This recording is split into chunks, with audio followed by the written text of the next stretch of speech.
Born in the Gold Coast, you started playing soccer. What was it about the Brisbane Broncos that made you jump ship and play rugby league instead of soccer?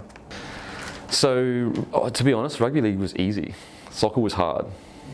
Rugby league for me was something that I just picked it up really simple. Like I was quick and I ran hard and I didn't drop the ball much and I could catch a high ball.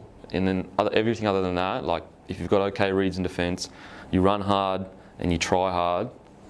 That's really it. Like especially with people with natural ability. You know, I've been a national champion in running and everything like that. So I've got natural ability, and that was my biggest issue, is like having passion for the game. So when things got tough, in like off the field of getting selected and everything like that, I really didn't have the same drive that other guys had that really loved to play the game. Whereas I was there because it was something that I was really good at, and it was, you know, a living. Whereas a lot of guys were there because they loved playing footy and they'd play local league if they could. Whereas I would never play local league footy. I'd rather play local league soccer.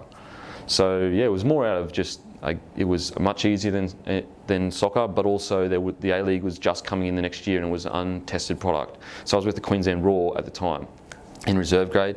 We went to them and said, look, Brisbane Broncos want to sign me. You know, what do you guys think? And they said, look, in a couple of years you'll probably be playing A-League, but you know, you're 16 now or 17. You know, it's up to you. We can't obviously offer you the same big opportunities they can because it's the NRL and it's the Brisbane Broncos, whereas the A-League was just coming in. Yeah, and I was just I was a bit over foot soccer and I don't know, it's just a lot harder. People don't realise how much harder soccer is mentally rather than footy. Footy is a physical game, whereas soccer is you're constantly concentrating on your touch, on a pass, on everything going on around you. Whereas footy, you've got a pretty simple job and you just got to do it, and that was appealing to me. But also when people found out that there was this athlete that had crossed over to rugby league as quickly as I had, or was crossing over or played as well, AFL actually approached me and they wanted to draft me into the draft. It's fair to say they knew what they were talking about. You made your first grade debut against Manly in 2007. Before I get into some interesting insights, how motivated were you to play first grade football, and were there any challenges along the way?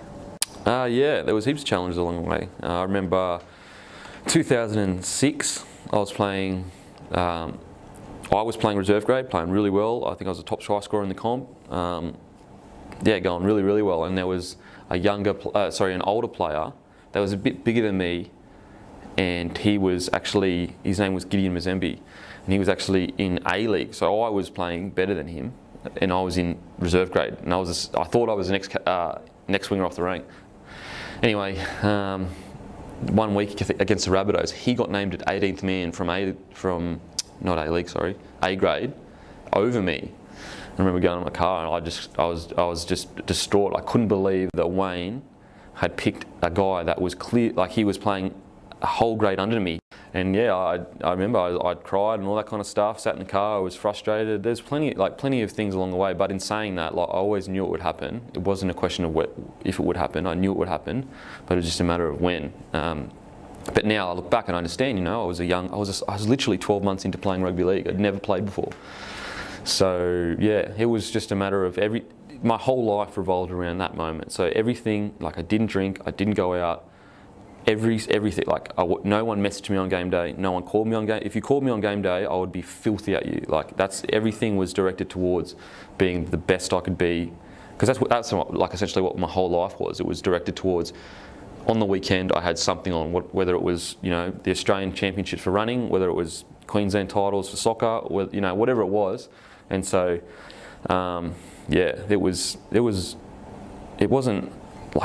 easy, but I just had a process in place and it was going to happen, kind of thing. I knew I had the ability, and yeah, it was I was confident. I had a lot of self-belief that I'm only now, later in my life, realising that I had that. Whereas back in the day, it was just a thing. Like, yeah, I'm going to play NRL. Like, wasn't an if, buts, or you know, obviously disregarding injury. So yeah, obviously there were hard times and times when it was tough. But in saying that, like, it was a pretty quick rise. Like 2005, got scouted to the Broncos, played a year in under 19s half the year, and then the last 7 games in reserve grade at Clydesdales, and scored 7 tries in those last 7 games. So, and then the next year I was in the first grade squad, 2006, and then, you know, I'm essentially there within, 12 months. So it was kind of like, well, if I'm already here at 18 years old, never playing the game, like obviously things are going to work out for me. And then the next year I made my debut. So yeah. I remember you being particularly fast. You ran the fastest 40-metre sprint at the Brisbane Broncos at 4.85 seconds, and you ran at 34 kilometres an hour. 37. Did you focus a lot on your speed, and do you remember much about that moment? Well, that's when Dean Benton came to the club, so he was obviously an internationally renowned trainer. It's hard to say. You don't really choose what you focus on. You just kind of do what they say. So if I was to go back now, so 29, let's say I said I want to come back next year, I would focus on my speed, because obviously I'm older, more experienced, there's more information out there. Whereas people forget that when, 10 years ago, you didn't have there weren't these health and fitness trends, there weren't the internet to say this is what you need to do to be this or that. Whereas we've evolved so quickly as athletes, people actively think about what they want to be. Whereas back in the day, you just trusted the trainer and believed in what he said. So yeah, there was focus from him on speed, but even still, nowhere near the focus that I could have put into it. I remember the 40-metre sprint. I remember, so before that, when we first did that 40-metre sprint, Leon Bott got the fastest time. And there was a bit of hype around him, but because I'd won Queensland for 100, 200, 400, cross country, 800, all that stuff, long jump.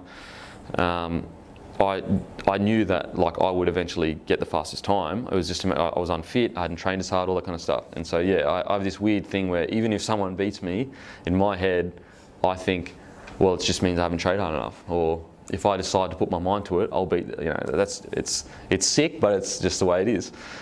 You left to join the Warriors and then you went back to the Broncos. What was it about Brisbane that made you leave New Zealand, and what was it like across the ditch? So I left because the Broncos told me I was third string winger. I would be playing reserve grade. And yeah, I was just like, man, I can't keep playing reserve grade. I feel like I'm a first string winger here. I feel like I should be playing NRL. And then as soon as they told me that, obviously I went looking for a club.